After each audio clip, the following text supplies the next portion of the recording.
Simple interest and compound interest. अब हमारे पास आता है, वो आता है लोन सिस्टम का।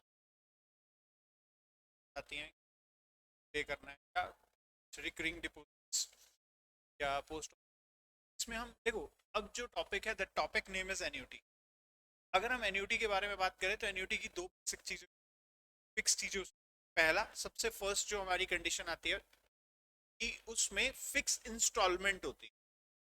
फिक्स इंस्टॉलमेंट का मतलब, लेट्स सपोज अगर मैं यहाँ पे 5,000 आज पे कर रहा हूँ, मैंने 20 इयर्स के लिए भी अगर कोई इंस्टॉलमेंट बनवा रहा किया तो we have to pay 5,000 at the end of the 20th year as well. उसमें चेंजेस नहीं होंगे कि मैंने इस बार 5 की, अगली बार 6 कर रहा हूँ, अगली बार 7 कर रहा हूँ। That's not possible. पहली चीज फिक्स इंस्टॉलमेंट है। सेकंड, फिक्स्ड टर्म होती है। फिक्स्ड टर्म मतलब ऐसा नहीं कि मैं अभी मंथली कर रहा हूँ, आगे क्वार्टरली करूंगा या आगे एनुअली करूंगा। अगर मैं अभी मंथली कर रहा हूँ तो मैं उसे कॉन्टिन्यूशन में मंथली करूंगा। अगर मैं क्वार्टरली कर रहा हूँ तो एवरी क्वार्टर पे करना पड़ेगा। और अगर हम लोग ईयरली पे कर रहे हैं तो वी हैव टू पे एवरी ईयर, राइट। और ये सारी चीजें eight the end of the terms होती हैं हमारे पास। अगर हम एन्यूटी की बात करें तो 5 चीजें होती हैं। मेजर चीजें तो 4 ही हैं, उसके बाद हम लोग काफी सारी, जैसे सिंकिंग फंड है, हेल्पिंग है, वो सारी अलग उसी के यूज, उसी को यूज करके हम लोग अप्लाई करते हैं। सबसे पहली जब टर्म जो इसमें आती है वो आती है ऑर्डिनरी एन्यूटीज। ऑर्डिनरी एन्यूटीज की अगर हम बात कर रहे हैं, ऑर्डिनरी एन्यूटी इज समथिंग जिसमें मैं पैसा इकट्ठा कर रहा हूं और वो पैसा मुझे eight the end of the term मिलेगा, राइट। सो हम इसको यहाँ पे फ्यूचर वैल्यू भी कहते हैं। Future value. तो इसमें ना एन्यूटी को अगर मैं फॉर्मूला वाइज कराऊं तो एक एक करके फॉर्मूलाज बहुत इजी है। मैं कहूँगा पहले फॉर्मूले में ये लगाओ, दूसरे में ये फॉर्मूला लगाओ, तीसरे लगाओ, चौथा, बहुत इजीली आपको फॉर्मूला अप्लाई आप करा लोगे। But the major problem is, हमें जब क्वेश्चंस आते हैं या हमारे को कंडीशंस भी तो पता होनी चाहिए। लेट्स सपोज मैं आपको एक सिंपल सा एग्जांपल देता हूँ। मैंने यहाँ पे एक बैंक में गया और मैं बैंक में कह रहा हूँ कि मैं एवरी मंथ आपको 2,000 पे करूंगा। This is called recurring deposit. आज से पैसा देना शुरू कर रहा हूँ and that amount I have to pay till 3rd year के एंड तक। मैंने 3 साल के लिए रिकरिंग डिपॉजिट कराई है फॉर एवरी मंथ, राइट। तो मेरे को पैसा कब मिलेगा? मेरे को यहाँ पे ये चीज देखनी है कि जो ये मनी की बात हो रही है, ये मनी आज के लिए है या ये मनी बाद के लिए है। देखो, अगर मैं कभी भी किसी भी टर्म में, जैसे मैंने अभी आपको फर्स्ट लेक्चर में भी बताया था कि अगर हम लोग यहाँ पे कंडीशंस की बात कर रहे हैं तो मनी चेंजेस, इंटरेस्ट नाम की कोई एक्चुअल बेसिक चीज नहीं होती। It's just a money value changes जो हमें वहां पे रिसीव्ड होते हैं। लेट्स सपोज अगर मैं यहाँ पे आज 100 रुपीज जमा करा रहा हूँ और इस 100 रुपीज को मैं कहूँ कि यार 5 साल बाद मुझे दो, तो क्या मैं 100 रुपीज रिसीव कर लूंगा या मैं एक्सेप्ट कर लूंगा? Answer is no. मेरे को यहाँ पे 100 प्लस जो भी मनी वैल्यू के चेंजेस होंगे वो मुझे चाहिए होंगे। अब अगर हम लोग यहाँ पे बात कर रहे हैं मनी वैल्यू के चेंजेस की, तो मनी वैल्यू के जो, अगर मैं आगे की साइड जा रहा हूँ तो पैसा हमारा बढ़ेगा, तो अगर मैं पीछे की साइड जाऊंगा तो ऑटोमेटिकली कम भी होगा। जैसे कि मैं आपको एक एग्जांपल देता हूँ। हम लोगों ने डिसाइड किया कि मैं आपको आपने मुझे 2,000 रुपये, आपको एक छोटा सा कंसेप्ट करा रहा हूँ, फिर ऊपर वाले टॉपिक्स को आप समझना आपके लिए इजी। मैंने आपको बोला कि यार मैं आप मेरे को आज ना 2,000 रुपीज दो, मैं आपको 1 ईयर के बाद रिटर्न कर दूँ। तो 1 ईयर के बाद हमने माना कि जो रेट ऑफ चेंजेस हैं वो 10% के हिसाब से मनी वैल्यू चेंज हो रही है। कि अगर आप मेरे को 2,000 नहीं दोगे, you can invest some anywhere. तो आपने मुझे कहा कि मैं 2,000 आपको मैं पे कर रहा हूँ, तो आप मुझे 10% एक्स्ट्रा करके पे कर देना। मैंने कहा ओके, मैं आपको 1 ईयर के बाद 2,000 प्लस 10% यानी 2,200 रुपीज पे कर दूँ। तो मैंने आपको बोला है फिर एक काम करो, 10% है, आपने उसके बाद भी तो इन्वेस्ट करना है, you just give me this money for a longer period. मेरे को आप 5 साल के लिए दे दो या 4 साल के लिए दे दो और 4 साल के बाद आपका मैंने अमाउंट बताया कि आप मेरे को अमाउंट दे दो, मैं आपको अमाउंट पे कर दूंगा 4,000 रुपीज या 3,000 रुपीज। 3,000 पे हमारी एग्री, हम लोग एग्री कर गए कि मैं आप जो मेरे को 2,000 रुपीज पे कर रहे हो 3 इयर्स के बाद, मैं आपको या 4 इयर्स के बाद 3,000 पे करूंगा, ठीक है। हमारी ये एग्रीमेंट हुई है। आपको 4 साल बाद कितने पैसे मिलने हैं? 3,000 मिलने हैं। अब आपको ये अमाउंट 2,000 जो है थोड़ी देर, अब मैं 2 साल के बाद आपके पास आया कि यार मेरे पास पैसे आ गए हैं ना, आप अपने पैसे वापस ले लो। क्या आप मुझसे 3,000 मांगोगे? बिकॉज अगर मैं आपके टाइम पीरियड में आगे की साइड जाता हूं तो इंटरेस्ट ऐड होता है, तो पीछे की साइड आऊंगा तो इंटरेस्ट में रिलीफ भी तो मिलना चाहिए। आप उसे डिस्काउंट कह सकते हो या आप उसको मनी वैल्यू की नेगेटिव वैल्यूज कह सकते हो। तो अगर मैं किसी भी जगह पे इक्वेशंस में आगे जाता हूं तो जो हम वहां पे यूज कर रहे थे 1 plus r upon 100 m into 100 की power m into n principal value के साथ। ये वैल्यू कब हो रही थी? जब बढ़ रही थी। अगर इसी टर्म को अगर मैं उससे इस पे रिप्रेजेंट करूँ तो ये वैल्यू अगर कम हो रही है तो माइनस हो जाएगा m इंटू n। जितने साल पीछे आऊंगा उतने साल के पैसे मैं आपको डिडक्ट कर दूंगा। दिस इज समथिंग तो एक्चुअल में हम लोग यहाँ पे मनी वैल्यू के लिए यूज करते हैं। इसे हम प्रेजेंट वैल्यू भी कहते हैं। आप इसे प्रेजेंट वैल्यू के थ्रू भी समझ सकते हो। मैं आपको एक और इसका एग्जांपल देता हूँ। जैसे अमाउंट है principal bracket 1 plus R upon 100, basic ले लेते हैं अभी ईयरली बेस। लेट्स सपोज मुझे अमाउंट दे रखा है, मुझे बता रखा है 5 साल बाद इतना पैसा मिलेगा, तो आज कितना पैसा मेरे को जमा करना है। तो that means present value is missing. अब इसको उठा के मैं नीचे ले जा सकता हूँ। Principal is equals to A upon में 1 plus R upon 100 to the power n, और इसको हम ऊपर लिख के क्या लिख सकते हैं? Amount 1 plus R upon 100 to the power minus n। यही तो हम लिख रहे हैं। अमाउंट इज जो वैल्यू हमें दे रखी है, यहाँ पे ये 3000 हमें क्या दे रखा है?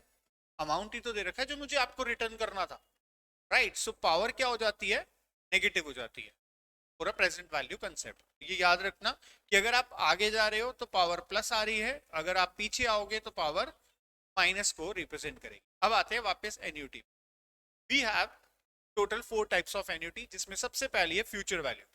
आज से 10 साल बाद क्या मिलेगा, आज से 8 साल बाद कितना पैसा इकट्ठा करना है मुझे और कितना पैसा वहां पे उस टाइम पे मिलेगा।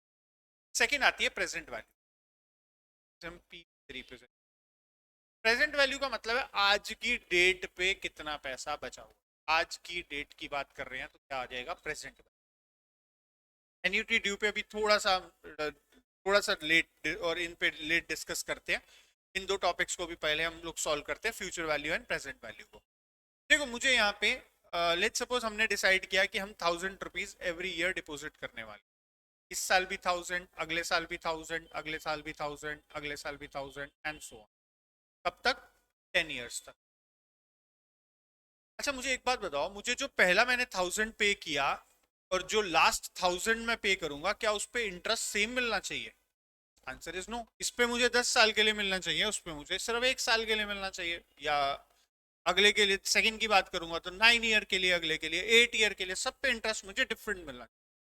तो हमारे लिए जो फॉर्मूलाज जो होते हैं हम इसे जीपी सीरीज से क्रिएट करते हैं। नो नीड टू वरी, आपको यहाँ पे फॉर्मूला डायरेक्टली लर्न करना है कि amount is equals to installment bracket 1 plus R to the power n minus 1 divide by R. तो ये निकलता जो है वो इन्हीं के सम के थ्रू ही निकलता है।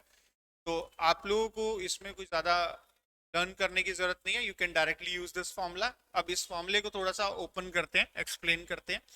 ए इज अमाउंट, अमाउंट जो मुझे 10 साल 8 साल जो भी मेरी टर्म्स है उसके बाद मिलेगा। I is for installment, R is for rate of interest and N is for time. Yes, अगर इंस्टॉलमेंट क्वार्टरली होगी या मंथली होगी तो वो डिवाइड में एम और इनटू में एम ऑटोमेटिकली इनबिल्ड हो जाएगा। अब मैं आपको एक सिंपल सा एग्जांपल देता हूँ। यार मैंने 2000 रुपीज डिपॉजिट कराए हैं for next 10 years, next 10 years के लिए, ठीक है। एवरी ईयर मैं 2-2 हजार रुपये जमा कराऊंगा और रेट ऑफ इंटरेस्ट है 10%। तो मुझे 10 साल बाद कितना पैसा रिसीव होगा? ये 2000 इंस्टॉलमेंट है।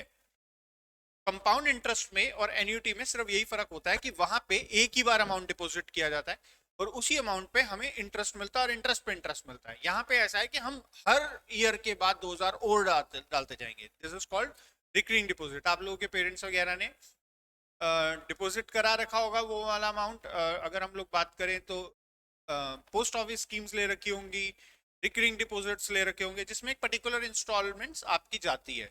तो उसको कैलकुलेट करने का कि मुझे कितना पैसा मिलेगा, उसके लिए सिंपल सा फॉर्मूला है 2000 1 plus rate 10 upon 100 to the power 10 years के लिए डिवाइडेड बाय 10 अपॉन 100। 10 अपॉन 100 को हम यहाँ पे 0.1 लिख सकते हैं। तो ऊपर वैल्यू होगी 0.1 यानी 1.1 की पावर 10 निकालनी है। तो ये आ गया 2.14। उसमें से मैंने माइनस कराया 1, डिवाइड कराया 0.1 और इनटू करा दिया 2000। सो दैट मींस 10 साल के बाद जो हमें अमाउंट मिलने वाला है वो है 22,871 रुपीज एंड 77 पैसा। आपने 10 साल में पैसे कितने दिए? 20,000। उस 20,000 के आपको रिटर्न कितने मिल रहे हैं? 22,800 रुपए। तो इसको एक बार फिर से चेक कर लेते हैं. 1.1 इंटू इक्वल स्क्वायर आ गया 3 4 5 6 7 8 9 10 minus 1 divided by 0.1 into 2000. Yes, error. Calculation उसकी कैलकुलेटर ऑलरेडी मेमोरी रिकॉल हुई थी. देखो इसको जब हम सॉल्व कर रहे हैं तो जो कैलकुलेशन है वो थोड़ी सी डिफरेंस. मैं आपको फिर से एक बार करके वही मेरे को देखो. हमारा सॉल्व करने का सिंपल सा वे क्या है. 1.1 की पावर 10 इंटू इक्वल स्क्वायर आ गया 3 4 5 6 7 8 9 10 minus 1 divided bye 0.1 into by 2000. So total value हमारी आ रही है 31,874 रुपीज 85 पैसा अप्रॉक्स, जो हमें वहां से बैंक से रिटर्न होगा ऑन द इंस्टॉलमेंट ऑफ 2. ये एक्चुअल में हमारे को वैल्यूज वहां पे रिसीव्ड हो रही है. अब यही चीज मंथली हो तो मुझे यहाँ पे कितना पैसा मिलेगा मुझे ये देखना है. यहाँ पे लेट्स सपोज मेरे को मैंने यहाँ डिसाइड किया यार मैं ना 500 रुपीज एवरी मंथ डिपॉजिट करूंगा. आप मनी पावर चेक करो कितना है. मंथली मैं डिपॉजिट करूंगा. रेट ऑफ इंटरेस्ट है 8% और ये मैं नेक्स्ट सिर्फ 5 इयर्स के लिए डिपॉजिट कर रहा हूँ. कोई बहुत बड़ा अमाउंट नहीं है 500 रुपीज. मनी पावर जब आप कंपाउंडेड करते हो तो उसकी पावर क्या क्रिएट होती है यू कैन चेक नाउ. हमने 500 रुपीज डिपॉजिट कराए हैं और 8%, बट इट्स अ मंथली तो divided by 1200 to the power 12 into 5 क्योंकि 5 साल के लिए था -1 divided by 8 divided by 1200. Now जब मैं इसको डिवाइड करता हूं तो पहले मैं 8 डिवाइडेड बाय 1200 करता हूं सो दैट मेरे पास डिनोमिनेटर की वैल्यू आ जाए. इट्स 0.00. ये जो वैल्यू है वो है 0.00666 एंड सो ऑन कंटिन्यू है ये. इसमें हमें प्लस कराना है 1 क्योंकि हमें ऊपर वाली टर्म को सॉल्व करना है. इनटू इक्वल स्क्वायर आ गया. हमें 12 तक जाना है. 3 4 5 6 7 8 9 10 11 12. फिर एक और बार इनटू इक्वल स्क्वायर आ गया. हमें 5 तक जाना है. 3 4 5 ऊपर वाला हम सॉल्व कर चुके हैं. उसमें से हमने -1 करवाया डिवाइडेड बाय यही जो हमने वैल्यू निकाली थी 0.006666 और इस वैल्यू को हमें इनटू किससे करा देना है 500 rupees. Now you can guess कि सिर्फ 500 रुपीज डिपोजिट करा रहा हूं 5 इयर्स के लिए तो जो वैल्यू आ रही है that is 36,738 rupees. 38 rupees and 43 पैसा. 36,738 रुपीज 43 पैसा जो अमाउंट हमें यहाँ पे रिटर्न होगा आफ्टर 5 इयर्स. 500 रुपए जमा करके भी हम 30-40 हजार रुपए इकट्ठे कर सकते हैं by using this compound terms. अब अगर हम लोग यहाँ पे फ्यूचर वैल्यू की बात कर रहे हैं तो फ्यूचर वैल्यू में या एन्यूटी की बात कर रहे हैं तो एन्यूटी की प्रॉब्लम्स इंपॉर्टेंट क्यों है. जैसे कि हम लोगों ने पहला वाला पढ़ा कि बैंक्स में यूज आता है. डेफिनेटली ये भी हमारा यूज आता है. ये हमारा एक्चुअल में लोन सिस्टम के लिए मेजरली यूज आता है. जो बच्चे CA CS या कोई भी फाइनेंशियल टर्म्स को पढ़ रहे हैं तो लोन वगैरह मेजर टॉपिक्स में आता है, मेन टर्म्स है. तो इसको समझना बहुत जरूरी है. आप लोगों के पेरेंट्स ने, ग्रैंड पेरेंट्स ने या ग्रेट ग्रैंड पेरेंट्स ने आपको एक स्टोरी जरूर सुनाई हो. कि आपको पता है यहाँ पे ये लैंड तो बहुत सस्ती मिल रही थी और हमने ली नहीं. उनसे पूछो रीजन क्या था. स्टोरी तो उन्होंने सबने सुनाई है बट हमें ये रीजन किसी ने नहीं बताया कि यार ये लैंड जो जब उस टाइम पे 50 रुपए में मिल रही थी तो क्यों नहीं ली. क्योंकि उनके पास उस टाइम पे 50 रुपए भी. अब आज की डेट पे अगर उसकी वैल्यू 1 करोड़ है तो मेरे हमारे पास आज की डेट पे 1 करोड़ भी नहीं है. तो हम इस बैरियर को ब्रेक कैसे कर सकते हैं. क्या उन्होंने ट्राई नहीं किया. क्या आप लोग ट्राई नहीं कर रहे. हर बंदा अपनी तरफ से मैक्सिमम ट्राई करता है. उन्होंने क्या गलती करी. देखो जिन्होंने परचेज कर ली बहुत अच्छा किया और जिन्होंने परचेज नहीं करी उन्होंने क्या मिस्टेक करी उसको हम एक बार डिस्कस करते हैं. लेट्स सपोज वो गए थे उस प्रॉपर्टी को देखने और वो 100 रुपीज की थी. उनके पास 100 रुपीज नहीं थे. दे डिसाइडेड कि हम 100 रुपीज इकट्ठे करेंगे और इस प्रॉपर्टी को लेने आएंगे. 2 इयर्स डाउन द लाइन जब वो उस प्रॉपर्टी को लेने पहुंचे तो 100 रुपीज थे उनके पास. अब तो वो प्रॉपर्टी 160-170 की हो गई थी. 5 इयर्स डाउन द लाइन उन्होंने 170 इकट्ठे किए. वो वैल्यू 300-400 हो चुकी. एंड ये कंडीशंस चलते चलते चलते जब आज की डेट पे आए तो वो किसी भी पर्टिकुलर जगह पे इसको परचेज नहीं कर पाए। मैं अगर आपको सिंपल से एग्जांपल्स देता हूँ, आज की डेट पे अगर मैं कोई प्रॉपर्टी लेने गया यार, मैं आपको एग्जांपल दे देता हूँ। यहाँ पे गुड़गांव द्वारका एक्सप्रेस बना है गुड़गांव की बैक साइड पे। कोई पहले वहां मकान लेने जाता था, 40 लाख 50 लाख रुपए में मकान मिल जाता। आज 3-4 साल के अंदर अंदर वहां पे ग्रोथ इतनी हो चुकी है कि भाई मकान 1 CR 1.5 CR तक है। अगर कोई पर्सन वहां पे गया, 40-50 लाख उसके पास नहीं थे, उसने डिसाइड किया चलो 1 साल 2 साल में इसको लेने चलते हैं पैसा इकट्ठा करके, लेकिन जब मैं वो पहुंचेगा तो वो 1 CR पे पहुंच चुका हो। लोन या बैंक्स वगैरह इसमें क्या हेल्प करते हैं, अगर आपके ग्रैंड पेरेंट्स या ग्रेट ग्रैंड पेरेंट्स उस टाइम पे बैंक से 100 रुपए का लोन ले लेते। इंस्टॉलमेंट सिस्टम की सबसे अच्छी बात है जो मैंने आपको फर्स्ट स्टेटमेंट में बताई थी कि आपको फर्स्ट ईयर पे और 20th ईयर पे सेम इंस्टॉलमेंट पे करनी पड़ती, मतलब इंस्टॉलमेंट नहीं बढ़ने वाली। बैंक ऑब्वियसली इंटरेस्ट लेगा, इंटरेस्ट चार्ज करेगा क्योंकि मनी वैल्यू चेंज हो रही है। 100 रुपीज पे कितने कर लेगा, 300 400 कितने साल में, 20 ईयर्स में। 20-25 ईयर्स के लोन्स पे की टर्म्स होती है। 100 रुपए पे अगर वो 300 रुपए चार्ज कर भी रहा है तो इस टाइम पे प्रॉपर्टी वैल्यू भी तो 1500 होगी। आपने बैंक को 200 रुपए ही तो एक्स्ट्रा पे किए, 100 रुपीज की तो प्रॉपर्टी भी आप यूज कर रहे हो। प्रॉपर्टी की कीमत है आज 1500 रुपए, 1500 रुपीज। तो उस 1500 रुपीज पे जो आप यूज कर रहे हो, आप रेंट भी तो पे करते।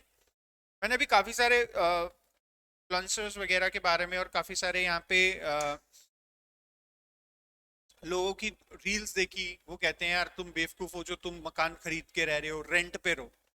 लेट्स सपोज यार कोई 1 करोड़ रुपए का मकान है, मैं उस पे रेंट पे रह रहा हूँ और उस पे मैंने 50,000 रुपए या 40,000 रुपए रेंट पे कर रहा हूँ, 40,000 रेंट पे कर रहा हूँ। वो कह रहे हैं ईएमआई भी तो पे कर रहे हो। अरे ईएमआई में वो चीज मेरी बन रही है। 20 साल अगर मैं रेंट पे रह गया तो 20 साल के बाद वो मकान मेरा हो जाएगा। अगर मैं लोन लेके बैठा हूँ, अगर ईएमआई दे के बैठा हूँ, पहली चीज 40,000 रुपए दे के वो खुश है। ठीक है, मैं आपको एक बहुत अच्छी सी चीज, लेट सपोज 1 CR का मकान है, मैंने उसकी से परचेज कर लिया और मेरे पास 1 रुपया नहीं है। मैं बैंक के पास गया, मैंने बैंक से लोन मांगा, बैंक आपको 90% लोन कर देता है। 10 लाख रुपए मैंने बाहर से उठाए, मेरे पास पैसा है ही नहीं। बैंक से लोन ले लिया 1 करोड़ रुपए के मकान के लिए, 1 करोड़ रुपए का, चाहे मैंने 90 लाख बैंक से लिए, 10 लाख बाहर से लिए, कोई दिक्कत नहीं है। 1 करोड़ का लोन ले लिया। अगर मैं इस 1 करोड़ के लोन पे इंस्टॉलमेंट बनाता हूं फॉर 25 ईयर्स, 20 ईयर्स पे भी, 20 ईयर्स की भी अगर चलो इंस्टॉलमेंट बनाते हैं, फ्लैट इंस्टॉलमेंट 90,000 रुपीज की बनेगी ऑन एन एवरेज। ऑब्वियसली 90,000 में पे कर रहा हूँ, बट अगर मैं यहाँ पे इसे रेंट पे रहता तो मैं 40,000 आज इस पे रेंट दे के रह सकता। It's a very easy method. मैं 40 क्यों, आप इसे 25 पकड़ो कि 25,000 रुपए में मिल गया आपको वो 1 करोड़ रुपए। अगले साल इस अमाउंट पे 90,000 20 ईयर्स पे करना है, 20 ईयर्स तक ये अमाउंट 90,000 ही रहेगा, राइट। इंस्टॉलमेंट नहीं बढ़ेगी, अमाउंट आपका 90,000 रहेगा। ये 25,000 एवरी ईयर 10% इंक्रीज करेगा। 6 years to 7 years down the line ये अमाउंट अगर आप 10% भी इंक्रीज कराओ फ्रॉम 8 क्या कहते हैं from their basic amount, because it's a compounded value, तो ये वैल्यू आपकी 50,000 तक पहुंच चुकी है। ये जो पैसा आप दे रहे हो इसमें आपको कुछ मिल नहीं रहा। अब आप कह रहे हो आप 1 करोड़ यूज कर रहे हो, अरे यूज कहां से कर रहे हो, मैं तो लोन लिया हुआ है। कह रहे हो ईएमआई भी दोगे, आप कंपेयर किससे करा रहे हो, आप कह रहे हो ईएमआई दोगे, ये पैसा मैं बैंक किसी और जगह डाल सकता हूँ, मेरे पास पैसा ही नहीं है, I don't have any money, मैं तो लोन ले रहा हूँ। अगर मेरे पास पैसा है तो मैं लोन क्यों लूंगा, फिर मेरे 90,000 वाली वो टेंशन नहीं है। लेकिन अगर मेरे पास पैसा नहीं है तो मैं लोन ले रहा हूं, मैं मकान भी रेंट के लिए भी तो चाहिए होगा। अब आते हैं 20 years down the line. 20 years क्या, मैं आपको 10 साल से 12 साल में बता रहा हूँ। 12 साल में आपका जो रेंट जा रहा होगा, वो रेंट जा रहा होगा इस मकान पे 75,000 to 90,000, जिसकी कोई वैल्यू नहीं है। बट ये 90,000 जो है ये मुझे यहाँ पे इंस्टॉलमेंट पे कर रहा है और वो मकान मेरा बन जाएगा। 10 ईयर्स डाउन द लाइन जो यार मकान, अब समझ मेरे को लग रहा है मकान सेल कर देते हैं, ये कुछ नहीं बेच सकता, इसके पास क्या है, हीरो, प्लस मकान मालिक का टेंशन और अलग, भाई वो कभी कह रहा मकान चेंज करो, कभी खाली करने के लिए बोल रहा है, 2 साल 3 साल में इतने टाइम रखने नहीं देते, चलो वो तो फिर भी आपको दूसरे मकान मिल जाएंगे। But 10 years down the line, आप लोग अगर कोई आज 1 CR का मकान खरीद रहे हो, 10 साल के बाद उसकी कीमत कम से कम 4 से 5 करोड़ नहीं भी होगी, 2 से 2.5 करोड़ तो कहीं नहीं गई। पहली चीज, मैं उसके रेंट अमाउंट में उसे यूज भी कर रहा था। 2.5 करोड़ का मकान है, अगर मैं इसको सेल आउट कर देता हूं, बैंक के कितने होंगे 10 साल में, डबल ही हो जाएगा मैक्सिमम। 2 करोड़ चला भी गया तो क्या हुआ, 0.5 तो मेरे पास अभी भी बचा हुआ है। और सेल भी क्यों करना है, मैं आपको एक सिंपल सा वो बताता हूं। जो प्रॉपर्टीज 20 साल की टर्म्स की बात कर रहे हैं, आज हम बैठे हैं 2024 में, 2004 में अगर कोई मकान 20 लाख रुपए का था, तो आज उसकी कीमत कम से कम 4 से 5 करोड़ है। This is the value, this is the property value changes in. तो पता नहीं कौन से फॉरेन कंट्री के बारे में बात कर रहे हैं, कौन सी कंडीशंस की बात कर रहे हैं, बट बाय करना is always a better option as compare to rent it the house, if you don't have the money. अगर मनी है तो फिर तो आप जहां मर्जी लगाओ, फिर तो आप बिजनेस करो, जो मर्जी करो। बट अगर आपके पास मनी नहीं है, बैंक से लोन लो, बैंक से लोन आप ले हो रहे हो और उसके बाद आप उसको, उसका बेनिफिट आपको मिल रहा है। ऑल्दो बैंक उसका इंटरेस्ट ले रहा है, बट बैंक का रेट ऑफ इंटरेस्ट और मनी वैल्यू, जो लैंड वैल्यू के चेंजेस हैं, इट्स अ फार डिफरेंट। और प्लस आप उसे यूज कर रहे हो, तो यूज करने पर आपका रेंट अमाउंट भी तो बच रहा है। आज आपको लगेगा कि यार मकान महंगा है, आज के टाइम पे अगर आपके ग्रैंड पेरेंट्स ने ये 100 रुपीज वाली प्रॉपर्टी ली होती, तो आज आप करोड़पति होते। उनके साथ प्रॉब्लम क्या हुई, वो पैसा इकट्ठा करने चले गए। अगर वो यहीं पे जाके बैंक से कहते कि हमें 100 रुपए का लोन चाहिए, तो वो 100 रुपए का लोन रीपे करके, या वो 100 रुपए का लोन ही कंटिन्यू करते 20 साल तक, तो वो प्रॉपर्टी तो 100 की ही पड़ती उन्हें। इंटरेस्ट अमाउंट मिला के 300 की पड़ती, प्रॉपर्टी वैल्यू 1500 तो नहीं इकट्ठे करने पड़ते ना। सो दिस इज एक्चुअली समथिंग जो हमें लोन सिस्टम्स और उन सब चीजों में यूज करना होता है। चलो मैं अब उनसे एक चीज पूछता हूँ, आप लोगों के पास पैसे होने के बाद भी कोई बिजनेसमैन बैंक से फिर लोन क्यों लेता है? क्योंकि उसे पता है मैं बैंक को जो 8% रेट, 9% रिटर्न करूंगा या 10% भी रिटर्न करूंगा, मैं उससे ज्यादा कमा सकता हूँ। प्रॉपर्टी वैल्यूज भी उससे ज्यादा बढ़ रही हैं, तो मुझे क्या प्रॉब्लम है? सो यहाँ पे अगर हम प्रेजेंट वैल्यू की बात, फ्यूचर वैल्यू की बात कर रहे थे, तो हमने फ्यूचर वैल्यू में क्या निकाला, हमने फ्यूचर वैल्यू में निकाला कि आगे पैसा कितना इकट्ठा होके मिलेगा। प्रेजेंट वैल्यू में बात कर रहे हैं, तो प्रेजेंट वैल्यू में आज की डेट के अमाउंट की बात वो कर रहा है कि आज अगर इतना पैसा चाहिए, इतना पैसा है। लेट्स सपोज मैं आपको यही 1 CR की कंडीशंस पे ही आपको मैं लोन इंटरेस्ट इंस्टॉलमेंट निकाल के दिखाता हूँ कि प्रेजेंट वैल्यू का जो फॉर्मूला होता है वो होता है इंस्टॉलमेंट 1 + 1 - बिकॉज अब मैं पीछे आ रहा हूं वैल्यू में, तो R⁻⁻n डिवाइडेड बाय R, ये फॉर्मूला हमारा यहाँ पे यूज होता है। अब मैं यहाँ पे बता रहा हूँ कि मेरे को 1 करोड़ रुपए का लोन चाहिए, मुझे इंस्टॉलमेंट निकालनी है 1 crore. Installment is missing, 1 + rate of interest, let suppose 9% ले लेते हैं, बैंक 9% के रेट से आपको इजीली वो दे देता है लोन। मंथली इंस्टॉलमेंट है 12 × 20 ईयर्स के लिए हम लोग कर देते हैं इस लोन को, डिवाइडेड बाय 9/1200। सो अगर मैं इसको सॉल्व करता हूं तो वैल्यू क्या बनेगी बच्चा, एक बार चेक करते हैं इसकी। पहला काम 9/1200 कर लें ताकि डिनोमिनेटर वाली वैल्यू हमें मिल जाए।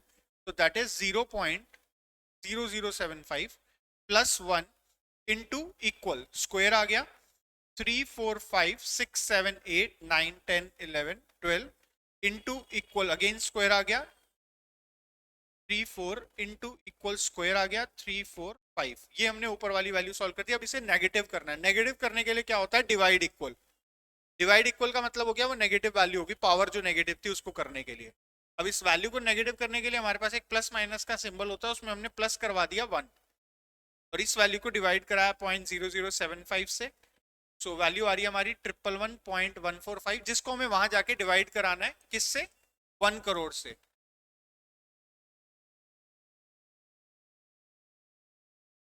1 करोड़।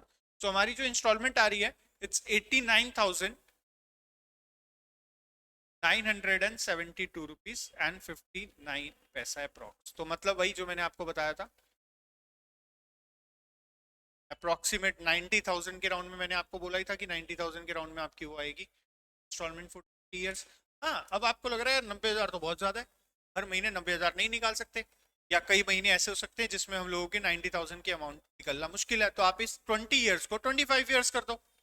आपकी इंस्टॉलमेंट 89,000 से रिड्यूस होके 80,000 तक आ जाएगी। सो आपके हाथ में है, आप मैक्सिमम 30 इयर्स तक का लोन ले सकते हो as per your age, according to your age, कि आपकी एज क्या है, और वो 30 इयर्स तक का मैक्सिमम होम लोन आप लोगों को मिल सकता है। तो आप उसकी वैल्यूज को रिड्यूस भी कर सकते हैं। तो हमारे पास देखो, हमारे साथ प्रॉब्लम क्या है, हम यहाँ पे क्वेश्चंस को समझ नहीं पाते कि कौन सा क्वेश्चन है। अगर मैं क्वेश्चन में आज की बात कर रहा हूं तो that is called present value, और अगर मैं आगे के टर्म्स की बात कर रहा हूं that is called future value.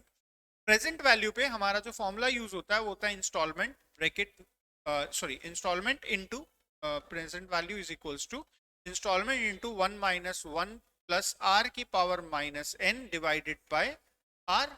और फ्यूचर वैल्यू पे हमारा जो फॉर्मूला अप्लाई होता है वो होता है installment bracket 1 plus R to the power N minus 1 upon, this is something. Future value के लिए मुझे आगे के लिए चीजें देखनी है कि मुझे पैसा इकट्ठा करना है और बाद में कितना मिलेगा। प्रेजेंट वैल्यू में हम आज के लिए बात कर रहे हैं। मैं आपको एक और एग्जांपल देता हूँ। मैं गया बाइक परचेज करने, तो मैं बाइक देखने गया तो मेरे को बाइक समझ आ गई, तो मैंने वहां पे बैंक वाला बैठा था, मैंने उससे पूछा कितनी इंस्टॉलमेंट बन रही है। तो उसने बोला सर आपकी ना जो इंस्टॉलमेंट बन रही है वो बन रही है 2,500 रुपीज मंथली, सॉरी 20,000 मंथली हमारी इंस्टॉलमेंट बन पर मंथ। और ये इंस्टॉलमेंट यू हैव टू पे फॉर 2 इयर्स। हमारा जो रेट ऑफ इंटरेस्ट है वो 9% है मंथली आपको जो। तो मैं वापस आया तो मैंने जब घर पे आगे बात करी कि यार ऐसे ऐसे बाइक परचेज करनी है, तो उन्होंने बोला यार फिर लोन क्यों ले रहा है, डायरेक्टली छोटा अमाउंट है तो कैश पे कर दो। मेरे को लगा हाँ यार कैश पे कर दो, बट यार मैं तो बाइक के प्राइस ही नहीं पूछ के आया था, मैं तो सिर्फ इंस्टॉलमेंट पूछ के आ गया था। मुझे कैश प्राइस निकालना है, तो क्या मैं यहाँ पे कैश प्राइस निकाल सकता हूँ बाइक के लिए? Answer is yes. मैं क्या लगाऊंगा, मेरे को कौन से प्राइस चाहिए, आज की डेट के, this is called present value. So present value निकालने के लिए ये मेरे लिए 20,000 क्या हो गई, installment bracket 1 minus 1 plus 9/1200 to the power into 12 with negative symbol divided by 9/1200। Calculate करते हैं इसको, 9 डिवाइडेड बाय 1200 तो वैल्यू आ रही है 0.0075, और प्लस उसमें कराया 1 इंटू इक्वल स्क्वायर आ गया, इंटू इक्वल स्क्वायर आ गया 3 4 5 6 7 8 9 10 11 12, माइनस करने के लिए डिवाइड इक्वल, अब इस पे माइनस सिंबल लगाया, इसमें +1 करवा दिया, डिवाइडेड बाय 0.0075। सो वैल्यू आ रही है 21.8 समथिंग, और उसको हमने मल्टीप्लाई किससे कराना है, 20,000 से। सो बाइक प्राइस कितनी है, 4,37,783 अप्रॉक्स मेरे बाइक की प्राइसिंग है। जो अगर मैं यहाँ पे पे करता तो 20,000 इंटू 24 यानी 4,80,000 के राउंड में मुझे पे करना पड़ता, which is included 40,000 something as a interest amount, right. So this is something जो हम लोग फाइनेंस में यूज करते हैं। We have two things majorly, present value and a future value. Present value is the current price, future value is the price जो हमें वहां पे थोड़े टाइम के बाद, मतलब जो हमें 5 साल 10 साल बाद हमें मिलेगा। अब हमारे पास, अब हम लोग डिस्कस करते हैं, हमारे पास जो मैंने दो चीजें ऊपर छोड़ी थी। First is the deferred annuity.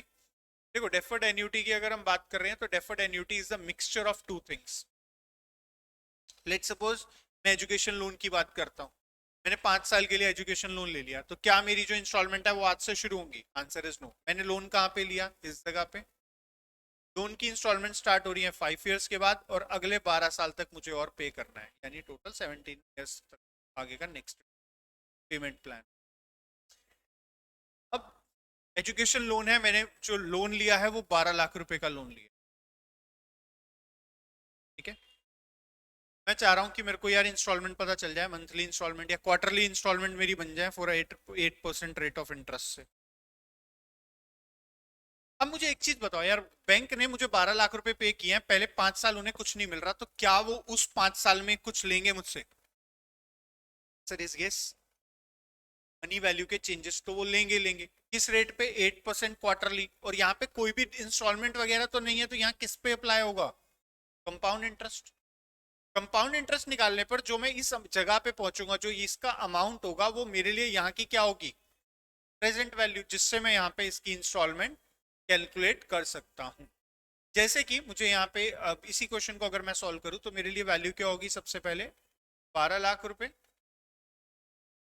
It's 1 + 8 divided by 400 to the power 4 into 5। इससे मेरा अमाउंट आ जाएगा जो मेरे लिए एन्यूटी के लिए प्रेजेंट वैल्यू होगी। सो 1.08, sorry 408 divided by 400 into equal square 3 4 into equal square 3 5 into with 12 lakh. ठीक है, तो वैल्यू आ रही है इसकी टोटल 17,83,137 रुपीज। मैं एग्जैक्टली राउंड ऑफ कर दिया मैंने प्राइसिंग को जो डेसिमल में थे। So now this 17,83,137 rupees is present value for the annuity. तो अब हमें ये प्रेजेंट वैल्यू के लिए फॉर्मूला हमें निकालना है, हमें निकालनी है इंस्टॉलमेंट। तो installment is missing, rate is 1 - 1 + 8/400 to the power -4 into कितने सालों के लिए था, 12 ईयर्स के लिए, divided by 8 now you can calculate this. So value आ रही है 8 divided by 400 is, this value is 0.02 + 1 ऊपर वाले के लिए, इंटू इक्वल स्क्वायर निकाल दिया 3 4 इंटू इक्वल स्क्वायर निकाल दिया 3 इंटू इक्वल स्क्वायर निकाल दिया 3 4, और इसकी पावर हमें नेगेटिव करनी है तो डिवाइड इक्वल। ये बस मैंने इसको सॉल्व किया, डिवाइड इक्वल करके हमारी वैल्यू आ रही है 0.38, जिसे मुझे नेगेटिव में डालना है तो मैंने माइनस प्रेस करके +1 करा दिया और उसे डिवाइड कराया 0.02 से, तो मेरी वैल्यू आ रही है 30.6 समथिंग। और ये 30.6 उधर जाके डिवाइड हो जाएगा तो आई की वैल्यू क्या हो जाएगी बच्चा, I is equals to it's 17,83,137 divided by जो हमारी वैल्यू आ रही थी दैट इज 8,133 रुपीज एंड 54 पैसा मेरे लिए क्या आ गई है, installment that particular education loan. And hospital loans जो होते हैं वो डेफर्ड एन्यूटी बेस पे चलते हैं। डेफर्ड एन्यूटी जहां पे आपके देखो, deferred annuity is the mixture of two different types of annuities. One is compound interest जहां यूज हो रहा है, और दूसरा नॉर्मल एन्यूटी यूज हो रहा है। तो उसमें आपको इंस्टॉलमेंट दी हो सकती है, आपको वैल्यू तक आना होता है कि आपका लोन अमाउंट कितना है। इट्स डिपेंड्स कि आपको सीधा जाना है या उल्टा जाना है, तो वो भी आपको वैल्यूज के थ्रू निकालना है, वो आप उस वैल्यू को कैलकुलेट कर सकते हो। क्लियर, कोई डाउट? यहां तक करने के बाद हमारे पास जो लास्ट टर्म आती है वो आती है एन्यूटी ड्यू। लास्ट वैल्यू हमने वहां पे third number, that is annuity due.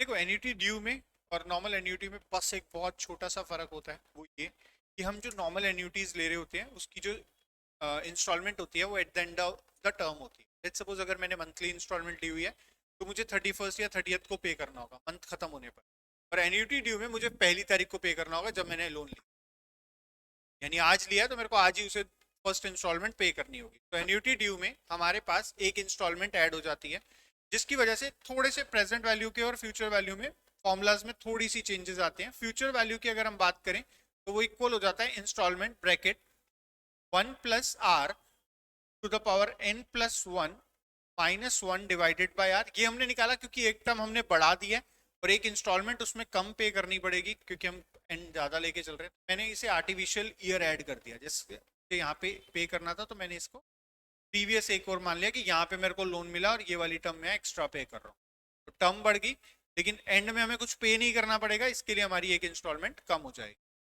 और इसी तरीके से प्रेजेंट वैल्यू अगर मैं निकालना चाहूँ तो प्रेजेंट वैल्यू का फॉर्मूला भी इसका कुछ ऑलमोस्ट सेम ही होता है, जिसमें हमारी वैल्यू होती है 1 - 1 + r। यहाँ तक तो हमने वैल्यू भी यूज किया माइनस, अब इसमें से एक टर्म माइनस करा देंगे और इंस्टॉलमेंट एक ऐड हो जाता है। तो ये डायरेक्ट फॉर्मूलाज हैं फॉर एन्यूटी ड्यू। हमारे पास हमने जो पढ़ा टोटल 4 टाइप की एन्यूटीज पढ़ी। पहला is the normal future value, second is the present value, third हमारे पास थी deferred annuity, it's a mixture of two things जिसमें हमें कंपाउंडेड और एन्यूटी दोनों यूज करनी पड़ रही थी। And the fourth is annuity due. Annuity due जब हमारे को जो भी पेमेंट है वो बिगिनिंग ऑफ द ईयर या स्टार्टिंग ऑफ द ईयर पे करनी होती है। This is all about the annuity terms. आप लोग इसकी फुल लेक्चर्स जो अगर आप लोग ज्वाइन करना चाहते हो या वो भी कंडीशन देखना चाहते हो तो इसकी पूरी पूरी फुल 2 या 3 लेक्चर्स हैं जो बड़े लेक्चर्स हैं, ये मैंने शॉर्ट इंट्रोडक्शन दी हुई है। अगर आप उसको जाके देख सकते हो, पूरे के पूरे लेक्चर्स आपको इसमें with examples with conditions detail में है वो थोड़े, आप वो भी देख के पूरी एन्युटी और फाइनेंस समझ सकते। Thank you.